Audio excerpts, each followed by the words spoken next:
तो दोस्तों बात करते हैं आज कुछ शेयर्स के बारे में। टाटा मोटर्स को मिला बहुत अच्छा ऑर्डर। ठीक है, कुछ बसेस का ऑर्डर मिला, दिखाता हूँ आपको। और साथ में एक 16 रुपए का शेयर जिसको बोनस का अनाउंसमेंट आया है।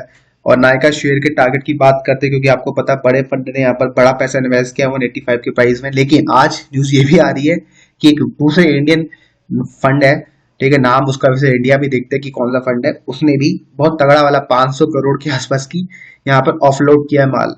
ठीक है, तो भैया जैसे को जैसे पैसा मिल गया यहाँ पर, तो एक ने बाई किया, एक ने सेल किया। अब देखते हैं स्टॉक में क्या करना चाहिए आपको। ठीक है, तो अंत वीडियो को देखना।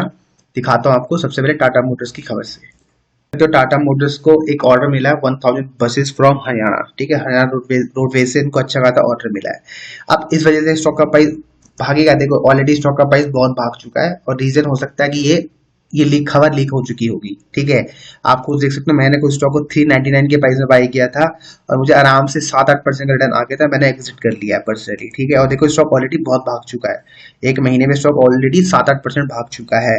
तो मेरे हिसाब से ये बात डिस्काउंट हो चुकी है प्राइस में। ठीक है, कि इसको ऑर्डर मिलने वाला था, और तभी स्टॉक का प्राइस में इतना अच्छा एक पंप हमें देखने को मिला। हाँ, लॉन्ग टर्म में डेफिनेटली इसके प्रॉफिट में इम्पैक्ट पड़ेगा, और प्रॉफिट इसके ग्रोथ होंगे, इंक्रीज होंगे, और स्टॉक प्राइस आपका लॉन्ग टर्म में ऊपर ही जाना है। टाटा का नाम है तो भाई ठीक है। लेकिन हाँ, बहुत लंबे समय तक ये यहाँ घूम रहा है। और ध्यान सुनना है, जैसे एसबीआई शेयर था, एसबीआई ने अपना लास्ट 8 ईयर्स के बाद, और तो नहीं 12 ईयर्स के बाद अपना हाई तोड़ा। देखो ये वाला हाई दिखा देता हूँ आपको, ये वाला हाई तोड़ा था देखो 20 ईयर्स के बाद।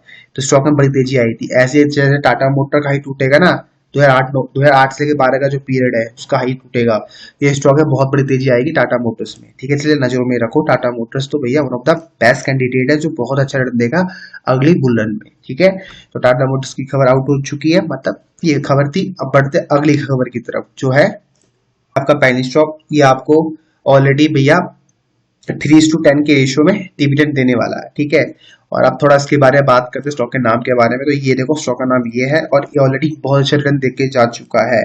ठीक है, आप खुद देख सकते हो 1 ईयर में स्टॉक ऑलरेडी 11 रुपए से 16 रुपए हो चुका है। लेकिन उससे पीछे अगर आप देखते हो तो स्टॉक का प्राइस 7 रुपए था, तो अच्छा खासा इसने रिटर्न दिया है। और मेरे हिसाब से देखो प्राइस एक्शन जो मुझे कह रहा है, प्राइस एक्शन स्टॉक का अच्छा लग रहा है। ठीक है, अगर आप स्टॉक को बाय करना चाहते हो तो अभी बाय मत करना, थोड़ा रिट्रेसमेंट करने दो, मतलब थोड़ा नीचे गिरने दो। अगर स्टॉक आपको 11 रुपए की रेंज में मिलता है, बहुत बढ़िया प्राइस रहेगा 11 रुपए का रेंज। ठीक है, तो लिख लो कहीं, अगर 11 मिलता है तो बाय करना। बाकी स्टॉक की बुक वैल्यू देख सकते हो 54 रुपए है। तो मतलब यहाँ तक स्टॉक जा सकता है, एटलीस्ट यहाँ तक जा सकता है। ठीक है, लेकिन 11 रुपए में बाय करो, और 9 रुपए का एसएल लगाओ, बस 2 रुपए का एसएल से आप यूज कर सकते हो, मतलब यहाँ के टारगेट के लिए सोच सकते हो।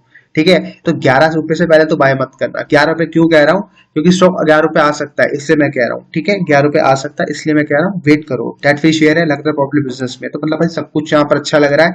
और बिजनेस कंपनी का इंफ्रा कंस्ट्रक्शन फील्ड का है।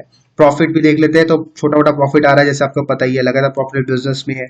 बैलेंस शीट भी कंपनी की एक बार देख लेते हैं कैसी है। तो बैलेंस शीट देखो, रिजर्व कंपनी के ग्रो हो रहे हैं लगातार। ठीक है, डेट शून्य है भैया, डेट फ्री शेयर है। ठीक है, और यहाँ पर आप देखो प्रमोटर्स की होल्डिंग यहाँ पर 30% के आसपास है। साथ में पब्लिक की होल्डिंग 70% है, जिसमें कुछ ओहो अडलवाइज कैपिटल सर्विसेज का पैसा लगा 2%। ओहो, तो मतलब कुछ अच्छा खासा यहाँ पर रिटेल के अलावा भी कुछ बड़े इंडिविजुअल का पैसा भी लगा हुआ है। ठीक है, तो मैं यही बोलूंगा, अच्छा स्टॉक लग रहा है, लेकिन 11 रुपए का प्राइस सबसे अच्छा रहेगा स्टॉक को बाय करने का। 11 रुपए के प्राइस में नजर में रखो स्टॉक को, wheel energy and infra share के बारे में। ठीक है, यही खबर है। तो 11 रुपए मिलता है तभी बाय करना, और जब आएगा मुझे भी अपडेट करना, मैं आपको अपडेट कर दूंगा। अब बात करते हैं नायका शेयर के बारे में। ठीक है, तो नायका शेयर जैसा आप लोग देख सकते हैं, आपको दिखा देता हूँ, एक सेकंड, ये रहा। ठीक है, देखो लाइट हाउस इंडिया फंड ने यहाँ पर ऑफलोड किया है 525 करोड़ के वैल्यू की शेयर्स। ठीक है, और लास्ट 2-3 दिन पहले अगर आपको याद होगा, तो मॉर्गन स्टैनली आपका सिंगापुर ने भी काफी अच्छी क्वांटिटी स्टॉक में बाय की थी 180 के प्राइस में। और देखो आज इतने बड़े ही फंड ने same quantity, I think same quantity यहाँ पर ऑफलोड कर दी। तो अब यहाँ पर क्या करना चाहिए, देखो बहुत सिंपल है। देखो मैंने आपको पहले ही बोल रखा है, अगर प्राइस फॉलो करोगे, देखो अगर आप प्रॉपर स्टॉप लॉस लगाओगे तो you can by the stock. लेकिन ध्यान सुनना, लॉन्ग टर्म पर्पस के स्टॉक ठीक लग रहा है। ठीक है, लेकिन ध्यान सुनो, अब मैं आपको दिखाता हूँ चार्ट पहले। ठीक है, ये चार्ट खोला हुआ है, आप देखो 184 प्राइस आ चुका है। ठीक है, एग्जैक्टली इसने 171 का लो लगा के ऊपर भाग गया। तो यही मैं कहूंगा, देखो अगर आप बाय कर रहे हो स्टॉक में, तो ये आपका स्टॉप लॉस बनता है बस। ठीक है, आप यहाँ बाय कर लो, लेकिन ये ध्यान सुनो 162 में आपका स्टॉप लॉस है, मतलब 160 लगा लो।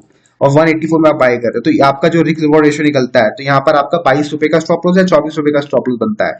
तो उसके हिसाब से आप कम से कम 50 रुपए के इंतजार करना, उसको बोलते हैं ट्रेडिंग। तो ये ट्रेडिंग पर्पज से ट्रेड बताया गया है कि आप 184 में बाय कर सकते हो, लेकिन आपको स्टॉप लॉस ये लगाना है, ये वाला ये स्टॉप लॉस आपको पक्का लगाना है, ठीक है। और ध्यान सुनो, अगर आपका 25 रुपए का स्टॉप लॉस है तो इसके हिसाब से क्वांटिटी डिफाइन करो।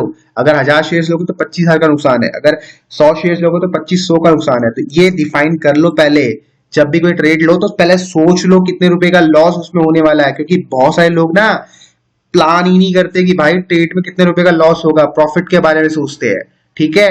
तो पहले कैलकुलेट कर लो कि 200 शेयर्स लूंगा तो मल्टीप्लाई बाय 25, तो ऑलमोस्ट यहाँ पर आपका 5,000 रुपए का लॉस है। तो ये कैलकुलेट करके रख लो पहले, ताकि अगर आपके अगेंस्ट स्टॉक जाता है तो आप इमोशन में आके कम से कम, बहुत से लोग गलती करते हैं भाई, वो लोग यहाँ पर एग्जिट नहीं करते, वो स्टॉक को लॉन्ग टर्म के लिए होल्ड कर लेते हैं, और यही तो गलती लोग करते हैं। अब ये 162 में अगर आपने एग्जिट नहीं किया तो स्टॉक 100 रुपए आ जाएगा, तो उससे बढ़िया तो भैया 5,000 का लॉस ले लेता, अब 50,000 का लॉस देना पड़ रहा है। समझ गए, यही तो लोग गलती करते हैं, अपनी शॉर्ट टर्म पोजीशन को लॉन्ग टर्म बना देते हैं, और ये गलती आपको नहीं करनी है, ठीक है। तो क्यों, ये गलती कैसे होती है, वो कैलकुलेट नहीं करते कितने रुपए का लॉस वो ले रहे हैं शुरू में, बस उसका प्रॉफिट दिखता है कि 10,000 का प्रॉफिट हो जाएगा मुझे। प्रॉफिट के बारे में मत सोचो, पहले कैलकुलेट करो कितने रुपए का लॉस हो सकता है वहां ट्रेड में, ठीक है भाई। समझ आ गया आप लोगों को। समाप्त करता हूँ वीडियो को, बाकी मिलते हैं आपको अपने अगले वीडियोस में।